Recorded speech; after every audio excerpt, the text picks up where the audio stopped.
Tanguay électronique, en première ligne.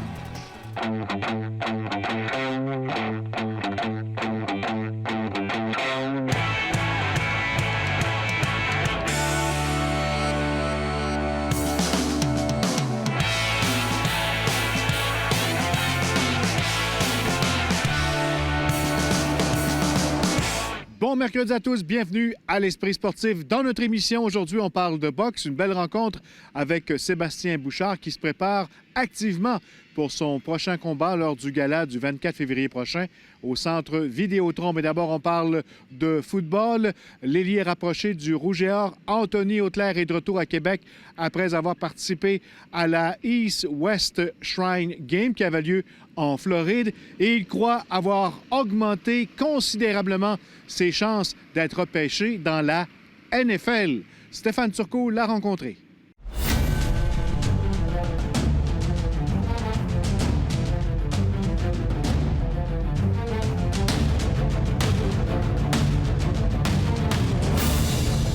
Quel commentaire peut-être t'a plus flatté ou t'a donné une indication que tu avais fait un pas de plus vers ton rêve de la NFL? Je pense que c'est seulement... tu sais, à chaque fois que je rencontrais, j'avais des entrevues le soir avec les dépisteurs, la plupart du temps, ils me disaient hey, continue comme ça, tu fais du bon travail cette semaine, tu bloques bien, on est surpris, c'est le fun. Donc ça, je pense, je te dirais que l'ensemble de tous ces commentaires-là, ça a été ça qui m'a le plus flatté. Si tu avais évalué ta performance à cette partie-là? Je pense que j'ai eu une très bonne performance, puis ça a été à l'image de ma semaine de pratique. Je pense que j'ai bien pratiqué et ça a pu se transgresser au match. J'étais vraiment content. And certainly, Alex had a very good season last year. As we see the Canadian tight end Auclair go airborne. Pas inscrit de toucher, mais il y a un jeu qui a fait jaser. C'était quoi le plan derrière ce saut-là? C'est pas de quoi que j'avais planifié, je te dirais. Ça n'a pas été une réussite à 100%, mais tu sais, ça a fait parler, ça a été positif en bout de ligne, mais si j'arrivais avec du momentum puis avoir le demi-défensif, je pense qu'il allait me sauter dans les genoux. Donc j'ai initié le saut, puis lui, finalement, il a vu qu'il a lu ce que j'allais faire, qu'il s'est levé. Donc ça a donné ce que ça a donné.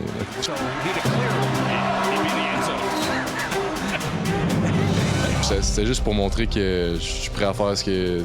Je suis prêt à tout faire, puis mon effort était là à 100 %. Même sur le premier attrapé, j'ai mis le ballon un peu plus loin, j'ai extendu mon bras, donc je montrais que je voulais donner des efforts pour le match. Là. Ça a démontré aussi son côté athlétique. Donc, moi, je sais quand il a attrapé ce ballon-là, quand il a vraiment tourné, pour courir avec le ballon, on a vraiment senti sa vitesse.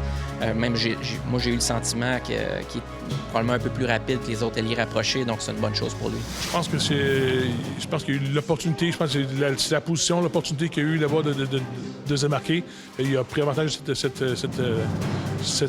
opportunité-là. Il a bien pratiqué, que je comprends, il a très bien pratiqué, il a bien joué dans le match, il a bien performé. Donc là, je pense que l'intérêt a grandi. He plays for the Laval Rouge. Rouge and or, the red and gold. T'es pas le premier Rouge et Or à participer au Shrine Bowl, mais quelle est la perception des gens aux États-Unis lorsque tu dis que tu joues au Canada, puis tu joues dans une équipe à Québec qui s'appelle le Rouge et Or? Premièrement, la plupart du temps, ils ne connaissent pas. Canadiens, Français en plus. Je te dirais que les gars étaient assez matures. Ils se posaient des questions, ils étaient curieux par rapport à ça. Au début, je pense que les gars, ils me parlaient moins un peu. Puis quand j'ai commencé à faire des jeux en pratique, j'ai dit OK, ce gars-là peut jouer au foot. Là, Hugo Richard, la passe en lobe, complètement seul, touché!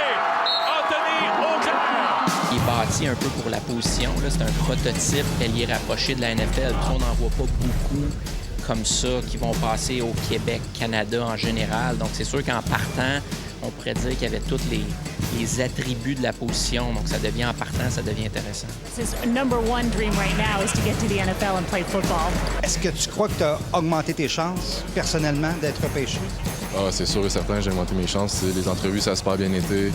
Le match a bien été. La semaine de pratique, l'ensemble des pratiques, je pense que j'ai bien performé aussi. Donc définitivement, je pense que mes chances ont augmenté.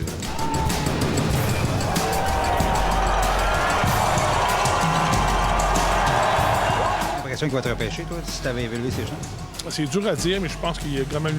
Moi, il y a des équipes avec qui j'ai parlé qui sont convaincus qu'il va se faire repêcher. Il y a d'autres qui disent qu'il va soit un choix au repêchage ou un agent libre de PFA, de priorité. Donc, c'est dur à dire. C'est encore 2-3 mois assez intenses puis beaucoup de spéculation. Mais je pense qu'il a fait ce qu'il avait à faire. Il reste seulement à contrôler ce qu'il peut contrôler, c'est son entraînement.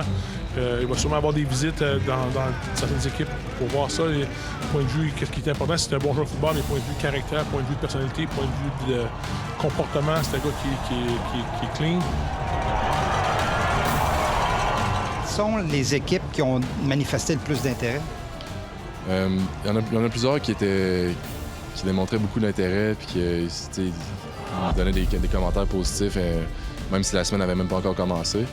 Mais je te dirais que Kansas City, ils ont envoyé un dépisteur ici cet automne, puis quelques autres équipes aussi là, étaient vraiment intéressées.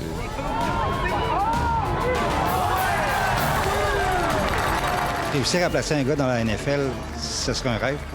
Ben, c'est sûr que ça serait le fun. Ça serait le fun pour... bon, premièrement, ça serait vraiment le fun pour la personne, pour lui, ça c'est sûr. Mais c'est sûr qu'on se cachera pas, ça serait un bel accomplissement pour le programme. Donc, oui, ça serait une belle fierté pour le programme, pour l'université, c'est certain. Malgré qu'il faut se rendre à l'évidence aussi que le crédit lui revient beaucoup. C'est lui qui a fait les efforts, c'est lui qui a pris les décisions, les sacrifices. Nous, on fait juste développer nos joueurs. C'est certain que pour nous, c'est une grande honneur de... La journée où on va avoir un joueur qui est repêché, c'est vraiment sur le bucket list, il en reste plus.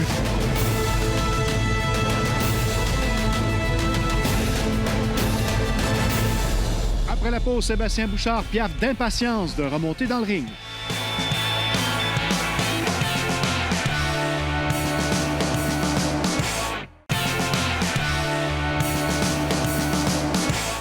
Parlons maintenant de boxe. Sébastien Bouchard de Baie-Saint-Paul sera l'un des Québécois en vedette lors du gala du 24 février prochain au Centre Vidéotron.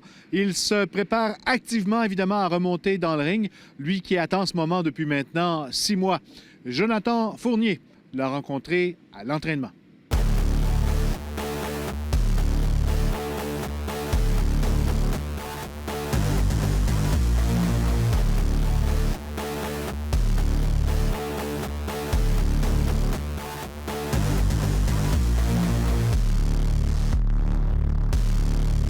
Sébastien Bouch!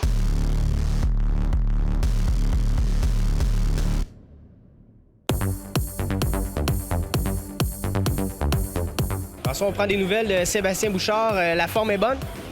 La forme est excellente. On est parti de loin. Sébastien, ça faisait longtemps qu'il ne s'était pas battu. Par contre, il travaille fort tous les jours. Il vient s'entraîner physiquement, préparation physique. Plus la boxe l'après-midi, dépendamment de son horaire de travail. Là, après son entraînement, aujourd'hui, il va aller travailler. C'est quand même difficile pour Sébastien, mais c'est un gars qui est motivé, fait que quelque chose qui est très faisable. Comment ça s'est passé à son dernier combat sans Vidéotron? Son dernier combat, on avait eu un bon ajustement par rapport à son combat précédent, parce que Sébastien avait beaucoup forcé ses coups de poing parce qu'il voulait envoyer la grosse bombe, les gros coups de poing qu'on avait préparés avec Maxime Simard. Il avait travaillé un petit peu plus en volume. C'était le type d'adversaire qui voulait se battre, donc on n'avait pas besoin de courir après. Puis Sébastien, finalement, il avait arrêté à la fin du 4e round. Son adversaire ne s'était pas présenté au 5e. Fait que de ce côté-là, on était très satisfaits. C'est pas le fait d'envoyer un gars au plancher qui va faire qu'on va être content, mais le TKO, il est très bienvenu aussi. Si on travaille au volume de coups de poing, c'est exactement ce qu'on va faire aussi pour le 24 février. Mon combat a super bien été. J'avais affronté un Mexicain. Écoute, on en parle souvent, on travaille sur la force de frappe, laisser aller mes mains, la fluidité. Je pense que dans le milieu du combat, après le 2, 3, 4e round, là, ça commençait à se mettre en place. Puis le gars, il a abandonné parce que justement, il avait beaucoup trop de volume de coups. Puis ça va tranquille. Le petit train va loin, on réussit à mettre en place qu'est-ce qu'on recherche. Qu'est-ce qu'on connaît de son adversaire, Gustavo Garibay? Gustavo Garibay, c'est quand même une très bonne commande pour Sébastien. Le gars, dans ses 3 derniers combats, il a gagné 2 ceintures. La ceinture WBO Latino. Il a gagné aussi le championnat du Mexique. C'est un gars qui met beaucoup de pression physique, un style dans lequel j'aime m'abattre beaucoup, mais le gars, il a l'air vraiment solide. Il a fait des 12 rounds, champion WBO Latino, champion du Mexique. C'est un gars qui n'a pas une fiche reluisante, 13 victoires, 7 défaites, mais aucune défaite à 7 derniers combats. Il a gagné ses 2 titres dans ses 4 derniers combats et a défendu sa ceinture WBO Latino. C'est un gars qui est en pleine ascension, puis il faut le prendre au sérieux. C'est C'est un gars qui vient pour se battre. On n'a pas besoin de courir après lui. C'est exactement le genre de boxeur qu'on voulait pour Sébastien, qu'il puisse laisser aller ses mains puis qu'on puisse voir son talent. C'est gardé en forme. Comme d'habitude, je me bats contre mon poids. On sait que quand j'étais jeune, j'étais beaucoup plus enrobé. Fait que c'est un combat de tous les jours. Fait que là, je garde ça sur la perte de poids avec l'entraînement, puis ça va super bien. Sébastien va être prêt. On va travailler beaucoup plus en volume de coups de poing qu'essayer le gros coup de poing. Souvent, quand on cherche le knockout, il ne vient pas. Donc, on va travailler plus en volume. On espère avec ça de pouvoir avoir les résultats qu'on veut.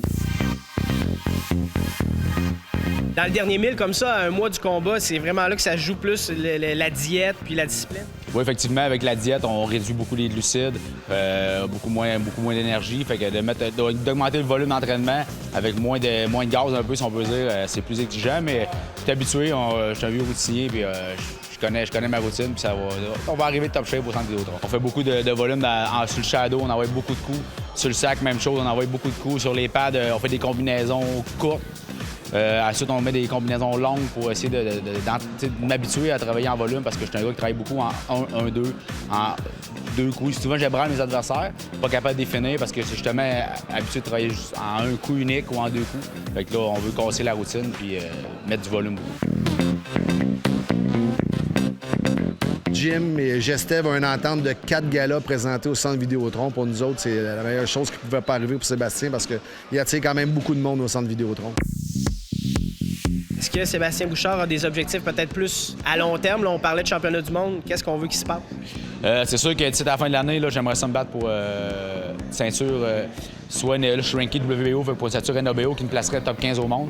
On est bien positionné. Là, présentement, je suis positionné 15e en Amérique du Nord. Si à la fin de l'année, j'aimerais ça vraiment avoir ma chance pour la ceinture, puis me monter dans les rangs mondiaux pour après ça avoir une chance d'être invité par un champion du monde pour faire une défense additionnelle ou quelque chose comme ça pour avoir ma chance. On va te souhaiter. Merci beaucoup. Merci à vous.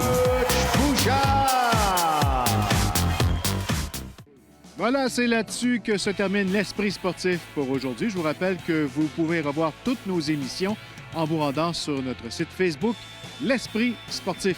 On se dit à demain. Bye-bye.